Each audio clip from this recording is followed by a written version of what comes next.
Vicky, you are the mother of Nimrod Cohen, who was kidnapped and taken hostage by armed terrorists on October 7th. And I'll give a little bit of background on Nimrod as well. Nimrod is 20 years old, and he's an IDF soldier who was serving as a tank gunner on the Gaza border when Hamas launched its attack. His tank was hit by RPGs and explosives, which killed his crewmates, making him the sole survivor of that attack. And he remains hostage in Gaza right now. So, Vicky, I was wondering if you wouldn't mind perhaps sharing the latest information you have on Nimrod. I understand that you hadn't had any information or proof of life on him since he was kidnapped on that fateful day on October 7th. However, you were able to recently identify him in a video in March because of a tattoo on his arm. Is that right? Yeah. First of all, I want to say that for Nimrod, on October 7, when he was witness to the killing, executed his team in the tank, it was a traumatic for him. And we know it from the people, the hostages who came back and they were with him. And the last sign of life from Nimrod was actually from the video that Hamas released at March, when we see the brothers, the Orn brothers, separated there. And we recognize Nimrod because of the tattoo that he has in his arm. The tattoo, he made it 3 days before October 7. And it's the first time we get a visual sign of life. We can see in the video that he's standing, he's moving, he's on his feet, because till that moment, all the sign of life that we got, it's only the intelligence said we have a sign of life. They don't give us any other information or details about it. So it's the first time we get something more visual and more significant. And I was so excited when I saw this video that I repeat watching it again and again, because it's something so, I felt so close to Nimrod. What a story. And that he had that tattoo only days before October 7th, and it ended up being the thing that you could identify him with, but also that gave you that sense of relief and excitement for and closeness for that short period of time. I'm at least we can take that as a blessing. I pray for his release. I want to talk a little bit about the recent news. This week we had the release of Idan Alexander, an Israeli American citizen, in a deal that was done directly between Hamas and the United States. And I was wondering if you could share, obviously we're happy to see any hostage released. Yes. I know it goes without saying that it must be extremely difficult to know, however, that Nimrod remains in Gaza. Can you share how you felt when you heard that news? Perhaps if it created some hope, renewed hope for the release of the remaining hostages? Yeah. Okay. First of all, I was excited and I was very happy for the family.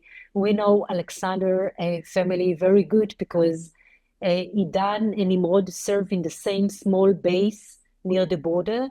And we are all the families of the soldiers who are in captivity. We are like a big family.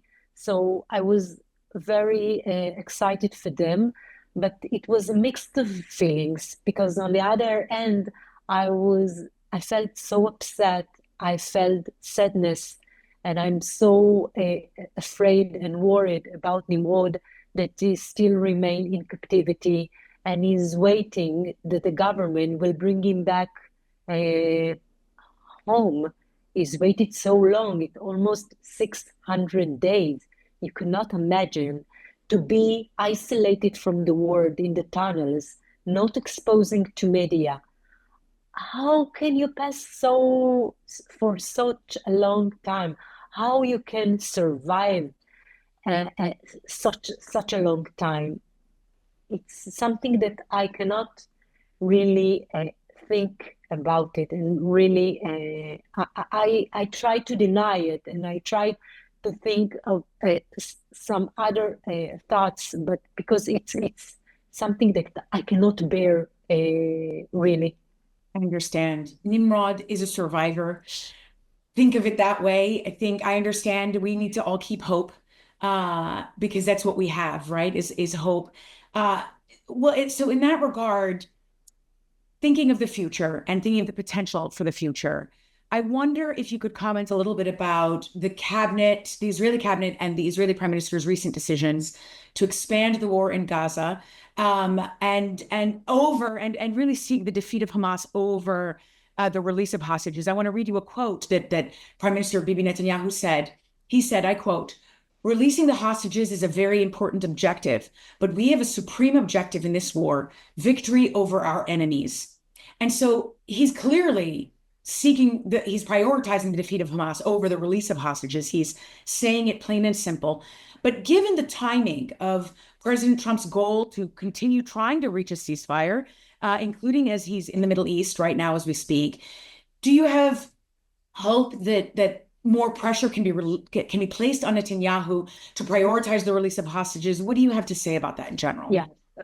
First of all, after he said and expressed in this way that the defeating Hamas is the most important thing, he got a lot of criticism because the majority of the society here in Israel think that the right thing to do now is bringing the whole 58 hostages that are still in captivity and stop the war. This is the most important.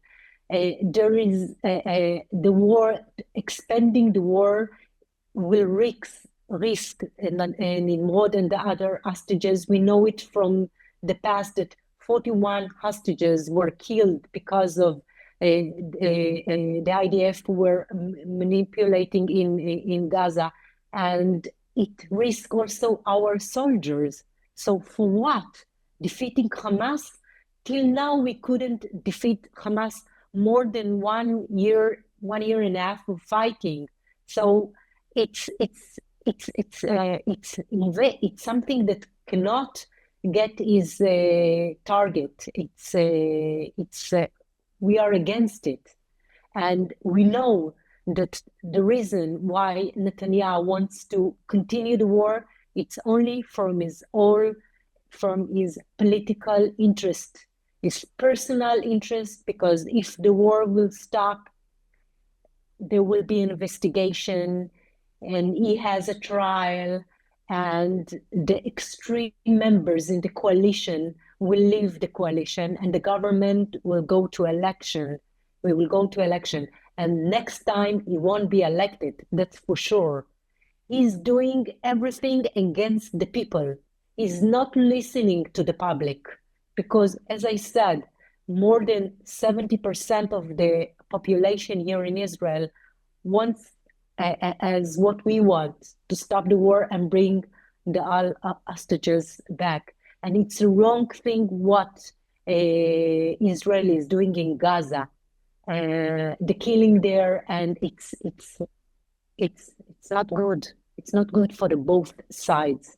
You know, the Israeli public has definitely made itself loud and clear, and the hostage families in particular. And one of the things I've noticed in particular lately is how much the hostage families have turned to President Trump for help in releasing the hostages and reaching a ceasefire deal. So if you have a message for President Trump, what would it be?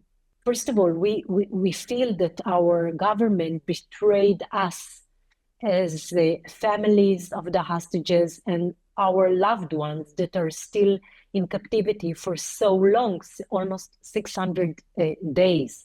And it is possible to bring them back. It is possible, but the government, the prime minister doesn't want to do it. And that's why we put our faith in Trump. We heard that his commitment to bring all hostages. And lately, the families, we met Adam Buller and Steve Witkoff. They spent their time, listened to the families, and said that Idan Alexander is not only the hostages that will come back, they are committed for the all families. And I have hope that in this way, I will see Nimrod back again. I want, as the mother of Idan, to see when she is holding him and hug him. I want to do it also with Nimrod. I miss him so much. and I want to see him after so long. As a mother, I can't even imagine how hard the last year and a half has been for you. You are yourself a survivor. You are very brave. And I also have hope, and a genuine hope that the remaining hostages will be freed and that Nimrod will be in your arms soon. And so I will pray for that, and we will be thinking of you. And Vicky, I'm going to keep you in my heart and in my prayers, and Nimrod as well, and your family. And I really hope for a reunion soon. Thank you Thank you. for joining us, please. Thank you so much. Thank you.